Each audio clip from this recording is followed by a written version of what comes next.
Thank you, Belinda. Fourth. I'm fourth. I both love and loathe being fourth. I loathe being fourth following Andrew Douglas. Being fifth is worse. Sucks to be you, Simon. One of the things that I did as I was sitting there, I counted 9 things. 9 things Andrew Douglas said that I was going to say. 9 things he raised that took away from what I'm doing, and that including a very, very incredibly witty comment about Elon Musk and Twitter that I'll have to share with you all later. But what it does say, those 9 things are really important. It says that it is all the same stuff. We need to be looking at all of the same things. We need to be discussing these things with our accountants, with our lawyers, with our brokers, with everybody. When we buy a business, we're expecting it to be an exciting proposition. It's new, it's great, it's something that is going to... We're only going into it for good reasons. Who's bought a business that they didn't understand and didn't want, other than Elon Musk? Who goes into those things? We're buying something for a reason because we're going to get something out of it. It provides a promise for something in the future. It provides something more that we're going to be able to develop, something that we're going to be able to grow, something that is going to give us more going forward. It can also be disaster. A significant client of mine bought a business a little while ago, and they doubled the size of their business, and they thought it was all fantastic. And what they're going to be able to do is double their business, double their export margins, double all of these things. There's a high chance 2 of their senior managers will be in jail by Easter, right? Because of the business they bought, because of what they did. So it is exciting. They are still excited about the future, but not necessarily in a overly positive way. We want to, as Andrew talked about, we want to know what's their current structure. What are they doing? Am I buying the whole business? As Andrew said, you want to decide who are these people that I want to bring into my business. I want to decide what resources I've got going forward. What support people have I got? When I bring them in, am I bringing all of their business in? Is all of their safety stuff managed by somebody else that is not going to come into our business? Be curious. Ask questions about things. We want to know, is everything we bring in going to be coming with it? So are all of the support mechanisms there? What are their current controls? What are they currently doing? What are their policies? What do they have in place? Are they doing workplace inspections? Are they doing these sorts of things? Who is doing those things? Is it something that is going to be in the business going forward? Is it what is going to be in place? And what are those outcomes? What has happened? What are our injury rates? What are the issues that have occurred? What are the things that we're finding? Am I sitting on notices by the statutory authorities? As Andrew said, I buy that business, I might buy a penalty that's already coming. I need to understand those things. I need to be curious. I need to ask the questions. I need to understand what is going on in their business. And it may well be that this business is actually being monitored by the state authorities at the moment. So I'm going into something that WorkSafe or somebody else is actually taking a significant interest in. And once the management of that business changes, their interest may increase.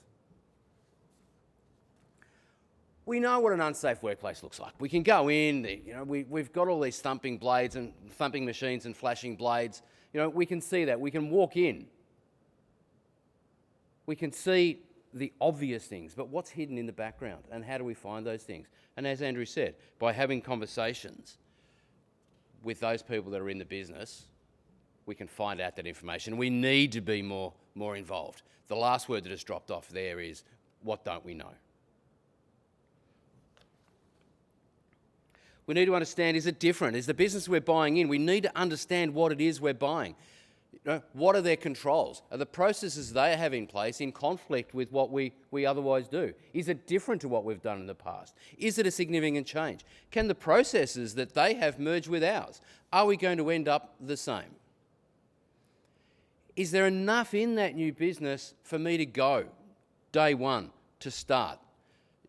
If I'm not bringing all the people across and all of their support processes, what do I need to bring in? How quickly do I need to do things? How quickly can I get control of that business? So I might buy a business and it is already going. There's a difference between buying a business that exists and starting. We don't start a business today that is running at the pace of an existing business. We can scale up. When we're buying a business, it doesn't happen. An example, a client in New South Wales, one of the nicest, most decent men I've ever met, but a thorough disaster for anybody that is advising them. He decided he was going to buy a business and he said, this is how much I'm going to pay for it. His lawyers then said to him when they looked at the transaction, that's not really a smart way to go about it. His accountants looked at the transaction and said, it's not really worth that much, right? You're paying about maybe $10, $20 million more than it's worth, right? He said, this thoroughly decent man, no, that's what I said I'm going to pay for it, and this is how I'm going to do it.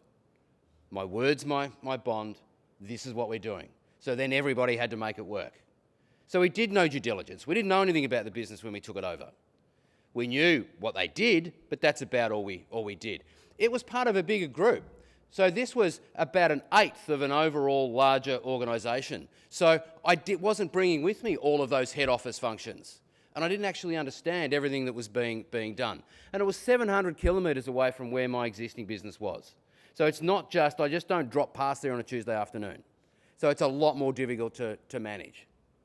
Their culture was such that, when we looked at it later, was such that this business had been sold 3 times in the last 5 years. So their expectation was, the staff that were there, they're going to come in, they're going to play with things, and they're going to sell us again in the very near future. So they felt like they had no longevity. All of their safety processes seemed really sensible. They had a guy called Phil. He was known as Safety Phil, because Safety Phil did all the safety stuff. They didn't, exactly, Rochelle. Exactly. We know that what was happening was he would do all of these things, he would do all these inspections. When the new managers came in and they decided that we really don't think this is a smart way to do it, we want our managers to do things. So they removed Safety Phil from the business, thinking the managers could do it. Didn't then provide any further support because Phil had supported all of these people and nothing happened. We changed, we got rid of Phil, and everything basically stopped. All of a sudden we had no controls in place because nobody was watching things. Nobody was supporting the business. They ultimately had a significant injury. And when we investigated it, and the authorities came in and investigated it, we discovered that pretty much all of the controls in place had stopped. All of the things that they had documented they did in the past weren't being done anymore. So we were significantly exposed. We then have to go face the authority when the authority comes in and say, well, we used to do stuff, but we don't do it now. We used to do all these things, but then we stopped. Why did we stop? We really can't answer why we stopped. How did this accident happen? Kind of because we stopped. Not a great defence. If you want to defend that, Andrew, enjoy. Second operation we have, the second client, they buy craft distillers. They buy them and they scale them up. All of these businesses they buy in come from different backgrounds. All of these businesses they buy in have different mindsets. All of these businesses that they buy in have all been owned in the past and managed by the people that grew them from a thing in their garage, right? A lot of them had really good controls in place, but once I bring them in and I don't share information and I don't control things, those controls wane. We end up in problems. We need to be able to know. We need to know and understand that when we bring these businesses in, we've got to bring them in straight away. If I'm trying to defend an action or defend an issue that has occurred and I do some things in my business but not in others, it's very difficult to defend. I've got to bring it in, got to get my controls in place, got to be consistent. They had all sorts of different controls. They had all sorts of inconsistencies within their business. As I said, very difficult to defend those things. I think that's my 10 minutes. I think Sam has timed me perfectly. Thank you. I'm going to hand it over to... Don't wave, mate. I'm going. I'm going to hand it to Simon. Thanks, everyone.